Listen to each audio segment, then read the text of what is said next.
أهل بعلبك مش شاطرين بالمونة، هن المونة بموسم الشح، وهن الغلة بوقت القلة، وهن الذخيرة للجنوب لما يتربص العدو فيه. هن اللين والقسوة والجرد والخصوبة، هن السهل الممتنع وهن العاصي على كل مين بده يتربص فيه ويركعه. لما بدك تتعرف على الكرم، على الضيافة، سهرات الأنس، على الهيبة والوهرة والرجولة، تفضل على بعلبك يلي بتبلش القوف على دراجة وما بتخلص. بتبلش القوف برددوها الآلهة باخوس وجوبيتر وفينوس يلي حبوا يستوطنوا بعلبك يلي من نورها نسجت الشمس شعاعة، فكانت مدينة الشمس هليوبوليس، وكان بعل إله الشمس. بعلبك يعني السواعد القوية والجبين الأسمر، يعني السفيحة المكدوس والكشك وكل الخير والبركة.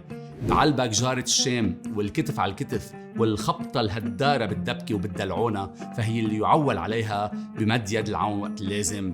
هي درب السبايا، مسجد رأس الحسين، ومرقد السيدة خولة اللي أراد الإمام زين العابدين عليه السلام معرفة وين دفنت أخته، فزرع شجرة جنب المرقد.